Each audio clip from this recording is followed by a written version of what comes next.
ऋषभ को देख हैरान था। सभी के मन में ढेरों सवाल थे कि ये कैसे हो सकता है। सभी लोग आपस में एक दूसरे से पूछने लगे, अरे ये तो कबीर है ना, यह जिंदा है, ऐसा कैसे हो सकता है। माँ तो बस नम आंखों से दूर खड़े ऋषभ को चुपचाप देखे जा रही थी। मंजीत ने जब लोगों को ऐसे सवाल जवाब करते सुना तो वह उनके पास गया और उन्हें समझाया, देखिए आप लोग गलत समझ रहे हैं, यह जो ऊपर टेरेस पर खड़ा है वह कबीर नहीं बल्कि ऋषभ रॉय है। इसकी बस शक्ल मिलती है हमारे कबीर से और कुछ नहीं। तभी भीड़ में से एक आदमी बोला, क्या यह कबीर का भाई है? क्या ये दोनों जुड़वा हैं? मंजीत, नहीं, ये बस एक इत्तेफाक है। कबीर और ऋषभ का आपस में दूर तक कोई लेना देना नहीं है। देव ने अब माँ की तरफ देखा जो बिल्कुल शांत खड़ी थी। वह आहिस्ता से उनके पास गया और बोला, माँ, जैसा आप सोच रही हैं वैसा कुछ भी नहीं है। मैं आपको बस बताने ही वाला था कि इसका चेहरा कबीर से।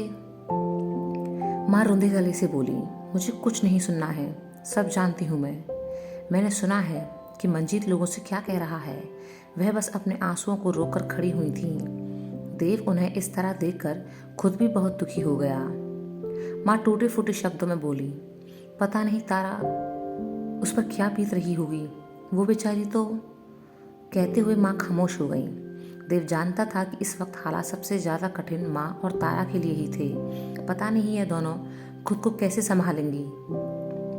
मंजीत ने सभी लोगों को समझा बुझा दिया। अब सभी ऋषभ को करीब से देखने के लिए उत्सुक हो उठे थे। मंजीत देव और माँ के पास आ खड़ा हुआ। उसने उदास नज़रों से उन दोनों को देखा और मन ही मन सोचने लगा, पता नहीं क्या होगा अब। ऊपर टेरेस पर ऋषभ और तारा आमने सामने खड़े थे। तारा बस हैरानी से उसे देखे ही जा रही थी। ऋषभ सब समझ रहा था कि इस वक्त तारा के दिल पर क्या गुजर रही होगी। तारा के चेहरे के हैरानी के भाव अब धीरे धीरे दर्द के भावों में बदलने लगे। ऋषभ को तारा की खामोशी डराने लगी। उसने तारा के हाथ को थोड़ा मजबूती से पकड़ लिया कि कहीं यह मेरा चेहरा देखकर वापस कोई गलत कदम न उठा ले। तारा की आंखों से आंसू निकलने लगे। उसने खुद के हाथ को थामे ऋषभ के हाथ की तरफ देखा। ऋषभ यह देख थोड़ा असहज हो गया। उसने तारा का हाथ छोड़ दिया। तारा अब रोते हुए जैसे ही 2 कदम ऋषभ की ओर बढ़ी कि ऋषभ 4 कदम पीछे हट गया। तारा यह देखकर हैरान सी ऋषभ को देखने लगी।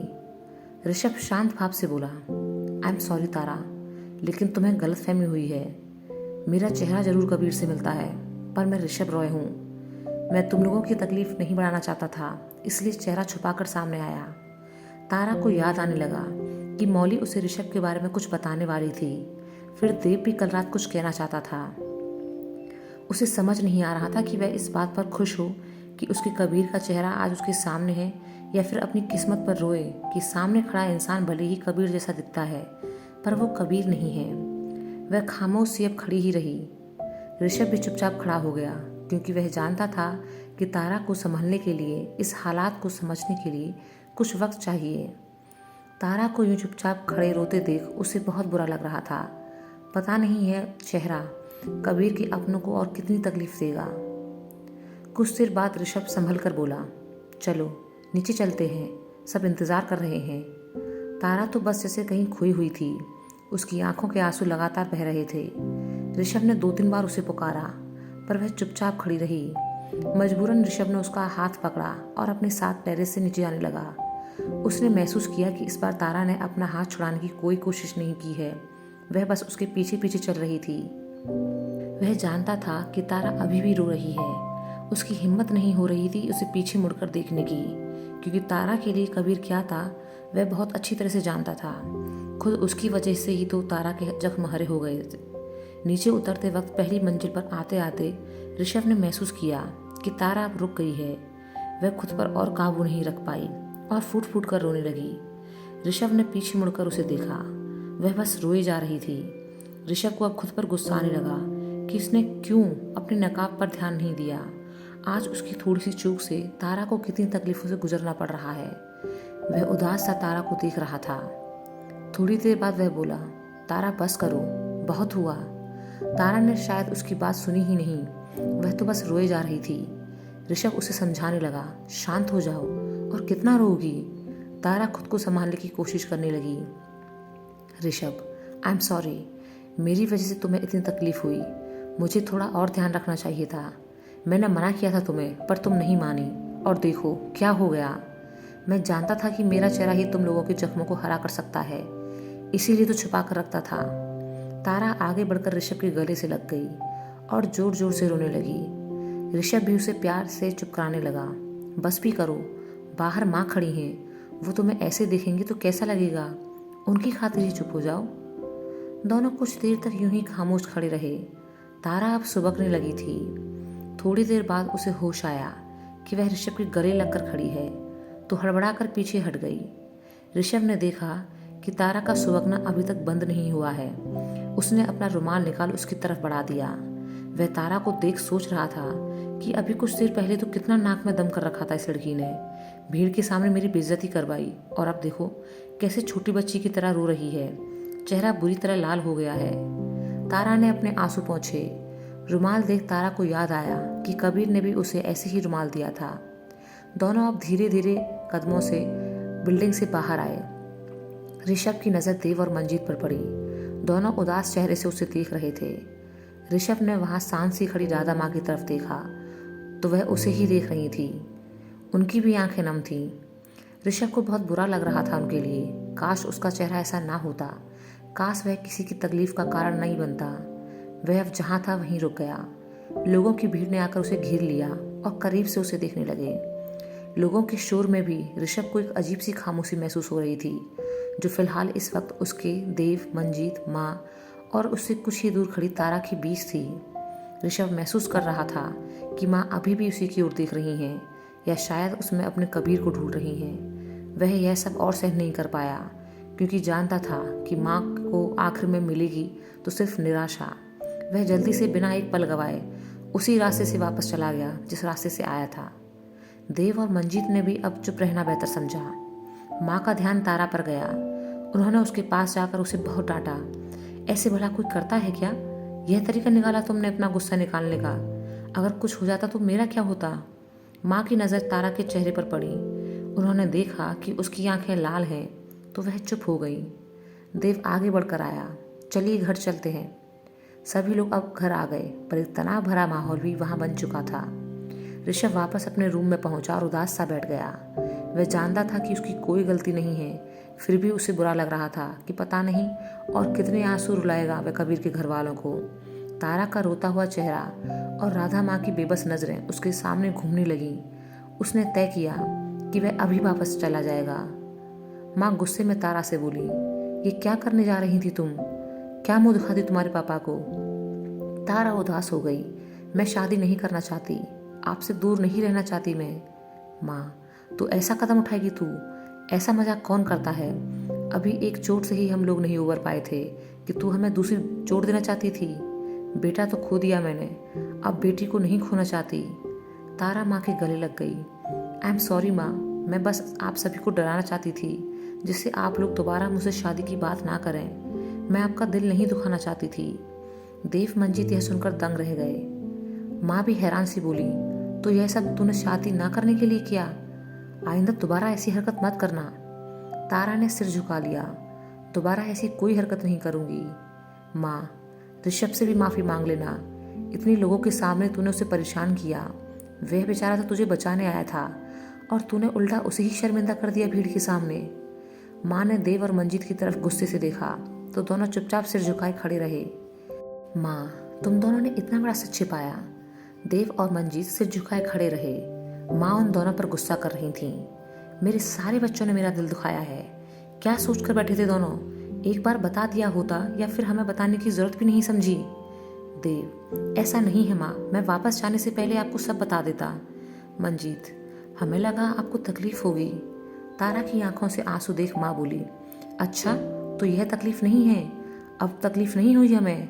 हर काम का ठेका तुम दोनों ने ले लिया है बस, और इस वजह से तुम अब हमसे बातें भी छुपाओगे। तारा उदास सी वहां से चली गई। माँ, तुम दोनों से तो कुछ भी कहना बेवकूफ़ी है। देव, माँ प्लीज़। माँ, नहीं, आज कोई बात नहीं सुनूंगी, कहते हुए अपने कमरे में चली गई। देव चुपचाप अब सिर झुकाए एक तरफ बैठ गया। मंजीत उदास सा उसे ही देख रहा था। देव, पता नहीं और कब तक ऐसा होता रहेगा। क्यों मैं जब भी कुछ अच्छा करने जाता हूँ कुछ गलत हो जाता है। जानता हूँ कि मैं कबीर की तरह परफेक्ट नहीं हूँ, पर अपनी तरफ से पूरी कोशिश करता हूँ ना। मैं जितना कोशिश करता हूँ कि किसी को तकलीफ ना हो, उतनी ही ज़्यादा तकलीफ दे देता हूँ। मंजीत ने आगे बढ़ उसके कंधे पर हाथ रखा। ऐसा कुछ भी नहीं है, तू बहुत अच्छा बेटा है और सब कुछ अच्छे से संभाल भी रहा है, पर कभी कभी हालात हमारे हाथ में नहीं होते। कहते हुए वह उसके पास बैठ गया। तारा अपने कमरे में खुद को समझा रही थी। नहीं तारा, कमज़ोर नहीं पड़ना। भगवान को भी बस यही रावण रॉय मिला था, कबीर जैसा चेहरा देने के लिए। और उसे ही क्यों, किसी को भी नहीं देना चाहिए था मेरे कबीर का चेहरा। चेहरा तो मिल सकता है उसके जैसा, लेकिन दिल कहाँ से लाओगे।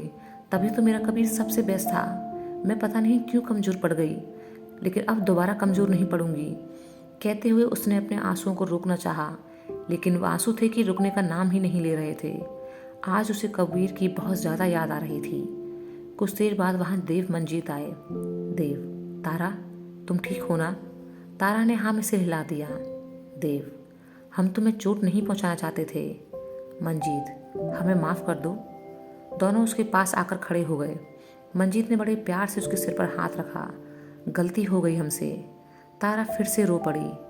देव, माँ को भी संभालना है हमें, हमारी मदद नहीं करोगी? हम लोगों को ही तो संभालना है, एक दूसरे को और माँ को। अगर हम हार गए तो ज़िंदगी जीना बहुत मुश्किल हो जाएगा। मंजीत, हम जानते हैं कि बहुत मुश्किल होगा, पर तुम इस सब के साथ जीना सीख जाओगी। देव उदास सा बोला, जैसे हम जीना सीख गए हैं। तारा और मंजीत ने देव की तरफ देखा तो वह खुद को संभाल कर बोला, वैसे ये लड़का भी अच्छा है। जैसे तुम आज तक स्ट्रांग बनकर खड़ी रही हो, वैसे ही आगे भी रहना। ऋषभ बस में बैठा हुआ था कि तभी उसका फ़ोन बज उठा। उसने देखा कि देव का फ़ोन है तो कॉल रिसीव की। हाँ बोलो। देव, कहाँ है? ऋषभ, वापस जा रहा हूँ, मेरा काम खत्म हो गया था, बस में हूँ फ़िलहाल। दोनों तरफ अब कुछ देर तक खामोशी छा गई थी। ऋषभ, क्यों, कुछ काम था? देव उदास सा बोला, नहीं, अपना ध्यान रखना और वहाँ पहुँचते ही फ़ोन करना। ऋषभ, ठीक है। तुम ठीक हो? देव, हाँ, इतने लोगों का दिल दुखाकर ठीक ही हूँ। इससे ज़्यादा वह और नहीं बोल सका।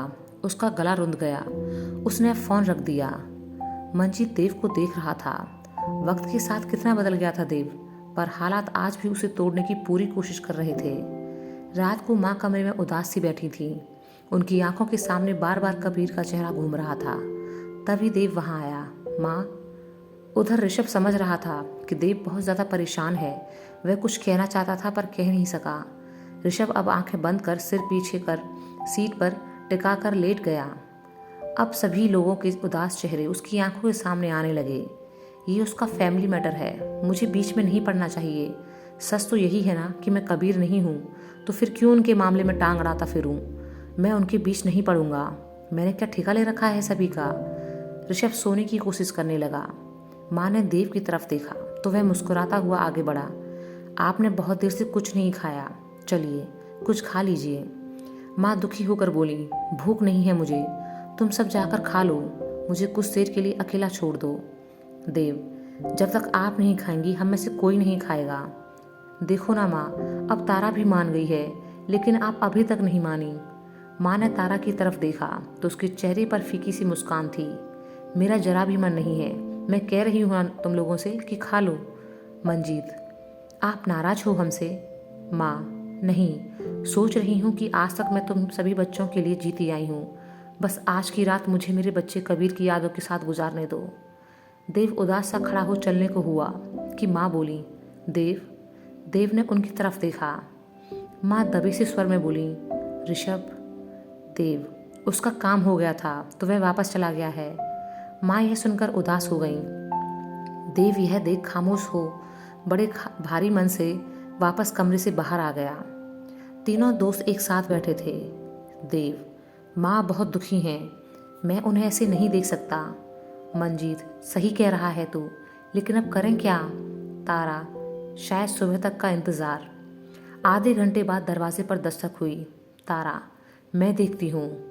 तारा ने अब जाकर दरवाज़ा खोला तो सामने खड़े ऋषभ को देखकर दंग रह गई। पीछे खड़े देव और मंजीत ने भी जब उसे देखा तो वो भी हैरान थे।